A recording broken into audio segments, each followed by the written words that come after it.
ridiculous. Somebody said I should not criticize judges. Okay, I'll criticize judges. White House Press Secretary Sean Spicer weighed in on Gorsuch's comments, the one you just heard, tweeting that suggesting Gorsuch was talking about the president is, quote, wrong and misleading. He spoke broadly and never mentioned any person, although he responded, anyone is anyone, as you heard there, when specifically asked about President Trump. Joke. Very clear that Judge Gorsuch was talking about President Trump there.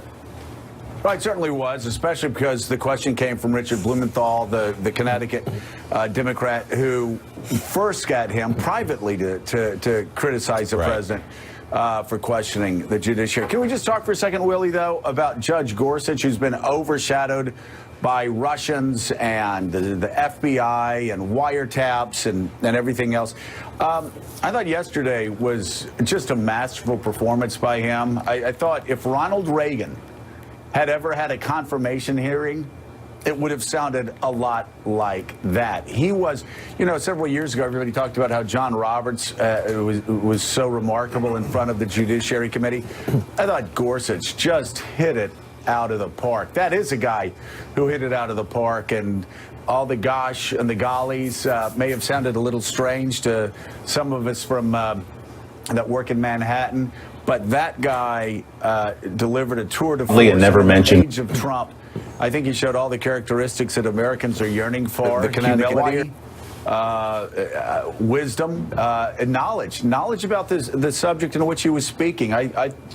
I think the Democrats are going to have an extraordinarily hard time stopping this man. Yeah, Jim, there may be some philosophical differences that a lot of Democrats had in there, but in terms of character, in terms of professionalism, integrity, there wasn't, I would argue, anything or hardly anything there to criticize Gorsuch on. The question, I guess, will be for Senate Democrats, are they willing to give up on their pledge that because Merrick Garland didn't get a hearing, that they won't give a vote to this candidate, to this nominee?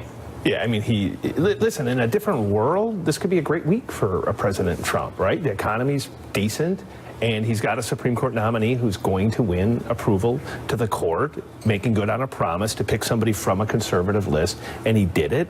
And that's what frustrates even people internally. And increasingly, there's a lot of internal angst about Donald Trump and his inability to allow them to have at least a couple of accomplishments without having to deal with his missteps. And that's what is so frustrating to people, probably Sean Spicer and others who have to go out and defend things that they consider nonsensical when they could be talking about Gorsuch. Willie, I actually hear that Democrats have some considerable ideological differences with Gorsuch, and they did try to get to them yesterday. You heard Blumenthal, you heard Dick Durbin talk about them. But Joe's right. He gave an exceptional performance. They didn't manage to land a punch on him, didn't you think, Joe? I mean, they raised the issues of minority rights, of women's rights, and there are legitimate concerns in those areas about his record, about his role in the Bush administration over the issue of torture, for example. And they brought those up, and his siding with employers over employees so frequently and so harshly in some cases. But I think they're going to have to do a much better job if they're going to persuade some of those Democrats who are in red states that this is worth filibustering. There are going to be hundreds of legitimate fights that the Democratic Party has to pick with Donald Trump moving forward.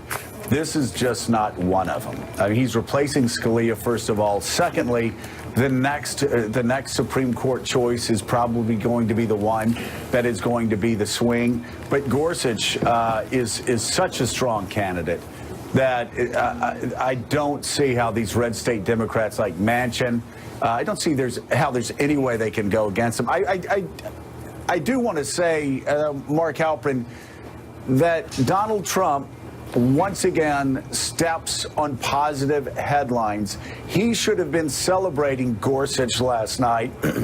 Instead, he has to take a veiled swipe at a man who is the only thing good Donald Trump has done this entire, his first 2 months. So instead of saying, hey, did you see the guy that I selected to be Supreme Court Justice? What a great job. He couldn't even do that because he has absolutely no discipline.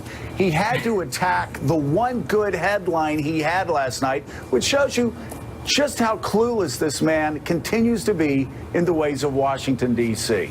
Yep. Just three quick things on Gorsuch. I was at the hearing covering it most of the 2 days. First is the staff that's handling him and helped prepare him did a very good job. Just as the pick was a very good pick politically and substantively, the staff's done a very good job. Gorsuch is doing well in part because he's so well prepared. Second, Republicans on the committee don't want this to be about Donald Trump. Senator Tillis said that explicitly. You would think in a hearing like this, you'd have a lot of senators saying, congratulations, President Trump, for making this pick. They have largely tried to keep this not from being about Donald Trump, as has Gorsuch. He has taken every opportunity to distance himself, somewhat at least, from the man who chose him. And finally, I think what hangs in the balance here, because he will be confirmed, is will Senator McConnell have to change the rules? I think right now, because of Gorsuch's performance, despite their anger over what happened with President Obama, they're on the precipice of getting enough Democrats to vote for cloture.